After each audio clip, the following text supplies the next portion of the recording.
औज़ुबिल्लाहिमिनश्शैतानिर्रजीम बिस्मिल्लाहिर्रहमानिर्रहीम। Dear students, अस्सलाम वालेकुम। आज हम चैप्टर 3 फर्स्ट ईयर केमिस्ट्री के अंदर लेक्चर नंबर 5 को डिस्कस करेंगे। चैप्टर 3 का जो ओवरऑल लेक्चर हमारा लेक्चर नंबर 44 बन रहा है, जिसका टाइटल है हमारे पास dear students comparison among ionic covalent metallic bond and intermolecular forces. इससे पहले जब हमने चैप्टर का आगाज़ किया था केमिकल बॉन्डिंग का, देन हमने इन चीज़ों को डिस्कस किया था कि जो केमिकल बॉन्ड के अकॉर्डिंग जो फोर्सेस होती है डियर स्टूडेंट्स, वो दो तरह की होती है। First one is called intermolecular forces, second is intramolecular forces. फिर हमने इंट्रामॉलिक्यूलर फोर्सेस के अंदर उसकी टाइप्स को देखा, जो हमारे पास चार थी।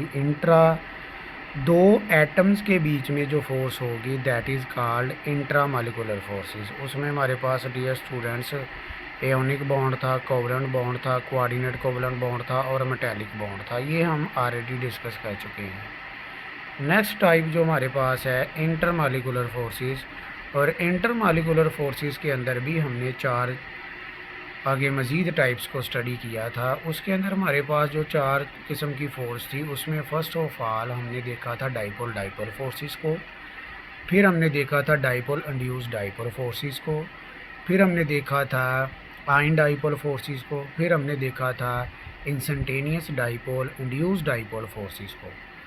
अब इधर जो आपकी बुक में वो इंटरमॉलिक्यूलर फोर्सेस बेसिकली दे रहा है, वो तीन दे रहा है। एक उसमें वो कह देता है कि ID forces instantaneous dipole induce dipole forces, it is also called London dispersion forces. ये जो dear students London dispersion forces है ना, ये लंदन एक साइंटिस्ट था लंदन का, फिट्ज लंदन, उसने आई थिंक 1913 के अंदर ये फोर्सेस इंट्रोड्यूस करवाई थी। उसके नाम से फिर हम इसको लंदन डिस्पर्शन फोर्सेस भी कहते हैं। तो ये तो था हमारे पास जो दोनों का हमने डिफरेंस जांचने की कोशिश की। अब इसमें जो मेन चीज़ है वो ये होती है कि हमारे पास जो इंट्रामॉलिक्यूलर फोर्सेस है, जो हमने पहले बात जिधर से स्टार्ट की, वो दो एटम के बीच में है, और जो इंटरमॉलिक्यूलर फोर्सेस है डियर स्टूडेंट, वो दो मॉलिक्यूल्स के दरमियान फोर्स पाई जाती है, बिटवीन द मॉलिक्यूल्स। अब वो इसी चीज़ को एक्सप्लेन करता है। वो कहता है कि जो आपके पास, अगर हम इसको कंसेप्ट की सूरत में लें, देन रीडिंग कर लेंगे कि जो हमारे पास इंट्रामॉलिक्यूलर फोर्सेस है, इंट्रामॉलिक्यूलर फोर्सेस में हमारे पास आ जाता है एयोनिक बॉन्ड, कोवलेंट बॉन्ड और मेटालिक बॉन्ड। अब कोऑर्डिनेट कोवलेंट बॉन्ड चूँकि हम ये डिस्कस कर चुके हैं, ये कोवलेंट बॉन्ड ही की टाइप्स है। इनको तीनों को वो कह देता है ट्रू केमिकल बॉन्ड। इनको हम ट्रू केमिकल बॉन्ड भी कहते हैं इंट्रामॉलिक्यूलर फोर्सेस की। ये जो तीन आगे टाइप्स है एयोनिक, कोवलेंट एंड मेटालिक। फिर कहता है ये जो हमारे पास है ये अफेक्ट करती है chemical properties of a substance, mean के chemical properties of a substance intramolecular forces के ऊपर डिपेंड करता है, जो कि ionic, covalent and metallic bond है। फिर कहता है रीज़न ये है कि हमारे पास इसके अंदर अगर हम देखते हैं कि ये केमिकल बॉन्ड के रिज़ल्ट में ये नई चीज़ हमारे पास बनती है। जब केमिकल बॉन्ड बनता है, अब देखें जिस तरह फॉर एग्ज़ाम्पल केमिकल, इसके नतीजे में केमिकल बॉन्ड ही प्रोड्यूस होता है ना। अब NaCl है, ये एक बॉन्ड है जिसको हम एयोनिक बॉन्ड कहते हैं, ठीक हो गया। तो कहता है इसके रिज़ल्ट में फॉर्मेशन ऑफ न्यू स्पीशीज़ बनती है।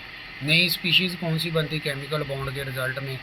जैसे सोडियम और क्लोरीन है, दोनों ने आपस में मिल के सोडियम क्लोराइड बना दिया। अब सोडियम हालांकि पॉइजनस मेटल है, तो सोडियम क्लोराइड सॉल्ट है वो हम खाते हैं, इसकी प्रॉपर्टीज़ ही चेंज होगी। तो एक तो ये चीज़ होगी कि नई चीज़ बन जाती है ऐसी। दूसरी चीज़ फिर इलेक्ट्रॉन ट्रांसफ़र होते हैं इसके रिज़ल्ट में, वो भी उसने लिखा है। फिर वो कहता शेयरिंग ऑफ इलेक्ट्रॉन्स होती है। ये सारा काम इंट्रामॉलिक्यूलर फोर्सेस के अंदर होता है।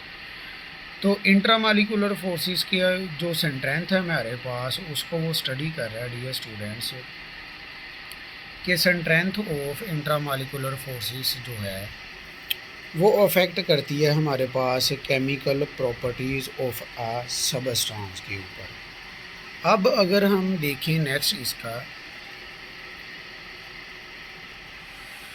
But in in case intermolecular forces में डियर स्टूडेंट्स क्या होता है कि ये अफेक्ट करती है फिज़िकल प्रॉपर्टीज़ को, कि मालिक्यूल्स आपस में क्या हो जाते हैं, करीब हो जाते हैं। Physical properties mean melting point, boiling point, ये डिपेंड करती है इंटरमालिकुलर फोर्सेस। अगर इंटरमालिकुलर फोर्सेस स्ट्रॉन्ग है किसी मालिक्यूल के अंदर तो इट मीन्स उसका मेल्टिंग पॉइंट, बॉइलिंग पॉइंट मजबूत होगा दूसरे की निस्बत।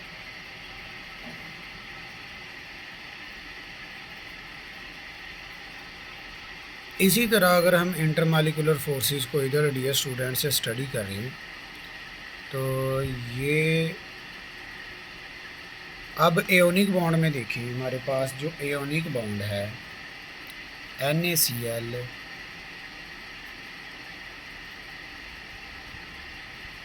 ये तो असाइनमेंट, ये आपकी असाइनमेंट भी होगी, लेकिन अब ये देखें, अब इंटरमालिकुलर फोर्सेस की जो स्ट्रेंथ है उसमें एयोनिक बॉन्ड देखें, उसकी जो बॉन्ड एनर्जी है ये इंट्रामालिकुलर फोर्सेस है। अब ओवरऑल हम कंपैरिजन करने जा रहे हैं डियर स्टूडेंट्स इंट्रा और इंटरमालिकुलर फोर्सेस का। एयोनिक बॉन्ड जो है ये हमारे पास इंट्रामालिकुलर फोर्सेस है, इसकी अगर आप बॉन्ड एनर्जी देखें 760 किलो जूल पर मोल है।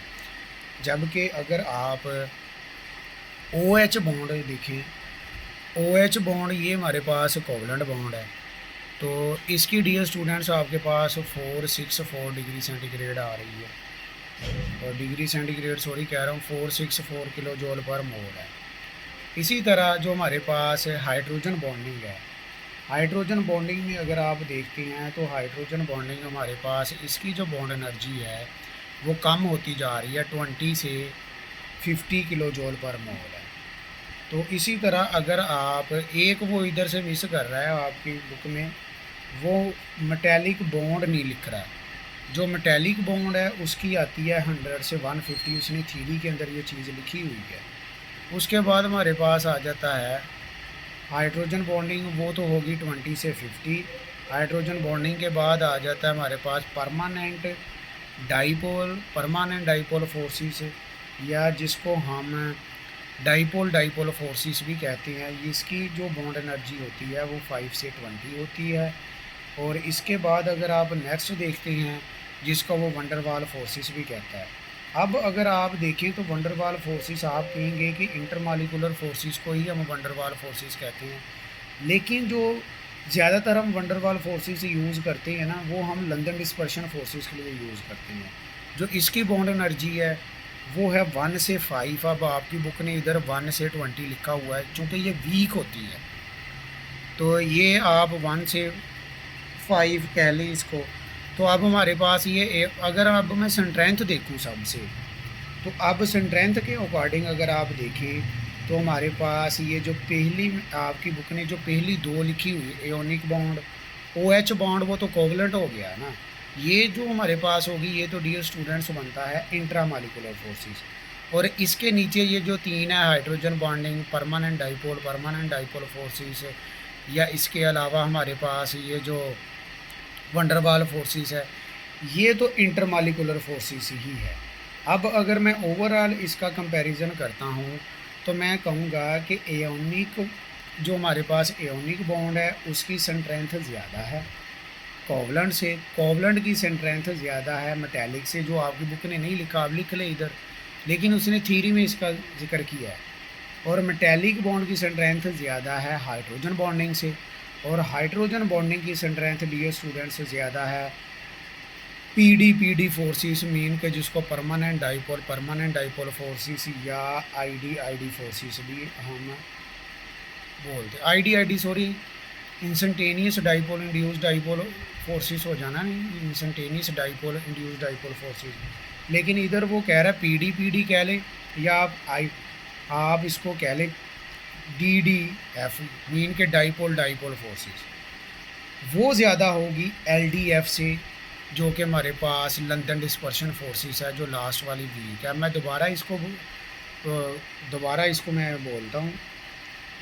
तो अब देखना ज़रा, इसको समझने की कोशिश करना डियर स्टूडेंट्स। जो कंपैरिजन के अकॉर्डिंग है सबसे ज़्यादा स्ट्रॉन्ग है हमारे पास एयोनिक बॉन्ड, उससे कम होगा कोवलेंट, उससे कम मेटेलिक, उससे कम डियर स्टूडेंट हाइड्रोजन बॉन्ड, और उससे कम होगा पीडी फोर्सेस, या आपकी बुक ने पीडी लिखा, या डी लिख लें, डाइपोल फोर्सेस, और उससे कम होगी एलडीएफ लंदन डिस्पर्शन फोर्सेस। अब नेक्स्ट जो हमारे पास आता है इसके बाद, अब हम इसको देखते हैं कि वो क्या कह रहा है। वो जो हमने चीज़ें बयान की है वो ही है, दोबारा वो इसी को समझाने की कोशिश कर रहा है कि कहता where's intermolecular forces act to bring molecules closer, करीब आते हैं, इन्फ्लुएंस असर डालते हैं फिजिकल प्रॉपर्टीज़ के अंदर। ये इंटरमालिकुलर फोर्सेस की बात कर रहा है, जो पहले मैंने आपको बता दिया। Such a clear distinction between the chemical bond and intermolecular forces is not possible, मुमकिन है। अब जो केमिकल बॉन्ड है, मैंने इसी के भाव पर आपको कहा ना कि फोर्सेस दो तरह की, एक इंट्रा दूसरी इंटर। आगे कहता जो इसके हमारे पास intermolecular forces there bond strength of a force is measured by the bond energy. इस टेबल के अंदर जो पीछे हमने पढ़ा है उसके अंदर कहता दी गई है। फिर the bond energy of ionic bond, जिस तरह सोडियम क्लोराइड है, ठीक है, इसकी जो बॉन्ड एनर्जी है वो कितनी है, 760 किलो जूल पर मोल इज़ हाईएस्ट। और कोवलेंट बॉन्ड जो कि OH है, पीछे हमने इसको स्टडी भी किया है। एवरेज हाइड्रोजन बॉन्ड उसकी कम है। अब देखिए ना, अगर आप जनरल एग्जांपल ले लिए स्टूडेंट्स, इंटरमालिकुलर फोर्सेस और इंट्रा की। अब इंटरमालिकुलर फोर्सेस HCl के दरमियान देख ले, उसको आप तोड़ेंगे तो 16 से 17 किलो जूल पर मोल एनर्जी चाहिए इंटर के। इंट्रा अगर आप HCl ले लें, दो एटम्स के बीच है, उसको तोड़ेंगे 436 के 7 किलो जूल पर मोल एनर्जी चाहिए। अब देखिए कौन सी ज़्यादा है, इंट्रा, तो वो स्ट्रॉन्ग होती है इंटर से। तो इधर भी हमें वाजिया पता चल रहा है। अब hydrogen bonding is a special type of intermolecular forces, तो देखिए उसकी बॉन्ड एनर्जी कितनी कम है। इसी तरह वो कहता है ionic bond is strength form of a chemical bonding. Chemical bonds are generally much stronger than intermolecular force.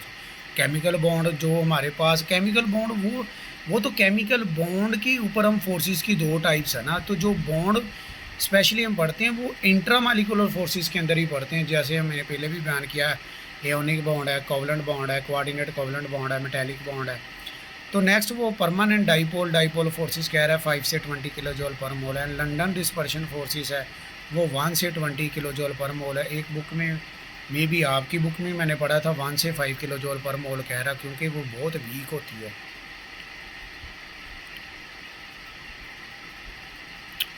अब ये जो नेक्स्ट डियर स्टूडेंट्स, अब ये आपकी असाइनमेंट है। अब इसको आपने किस तरह करना है, इसको MCQ आपने किस तरह बनाने हैं इसके, वो ज़रा फोकस करें इधर।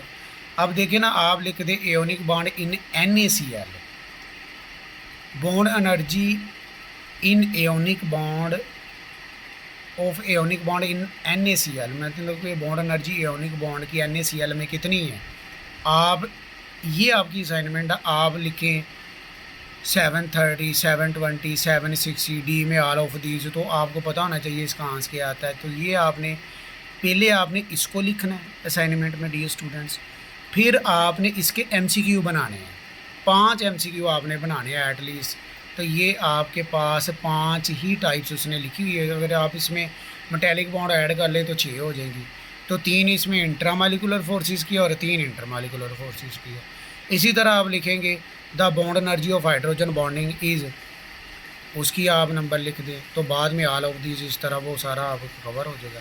परमानेंट डाइपोल फोर्सेस का इसका MCQ डियर स्टूडेंट्स अलग से बन जाएगा। वंडरवाल फोर्सेस का, या इसकी जगह आप LDF फोर्सेस लिख लें डियर स्टूडेंट, इसका MCQ अलग बन जाएगा। तो ये तो था हमारा आज का मतलब कि आर्टिकल जो हमने डिस्कस किया, comparison among ionic, covalent, metallic bond and intermolecular forces. अब इसका कंपैरिजन चूँकि हमने ऑलरेडी पढ़ लिया था, वही चीज़ें ये शॉर्ट क्वेश्चन के तौर पर आपसे पूछ सकता है कि difference between intramolecular forces and intermolecular forces, define intramolecular forces, define intermolecular forces, right the types of intermolecular forces, right the types of intermolecular forces. या इसके अलावा डियर स्टूडेंट्स वो आपसे MCQ पूछ सकता है, जो मैंने आपको बता दिया कि आपने इसका MCQ लिखना OH bond in water bond energy कितनी होगी, कोवलेंट बॉन्ड की पूछ ले, एयोनिक बॉन्ड की पूछ ले, हाइड्रोजन बॉन्डिंग की पूछ ले, परमानेंट डाइपोल फोर्सेस की पूछ ले, वंडरवाल फोर्सेस की पूछ ले, तो आपने इसके एमसीक्यू असाइनमेंट की सूरत में बनाना है। ये जो आपका मोस्टली ये जो आज हमने पोर्शन डिस्कस किया, ये शॉर्ट क्वेश्चन और एमसीक्यू के वाले से बहुत ही इंपॉर्टेंट है। ओके, टेक केयर, अस्सलामु अलैकुम।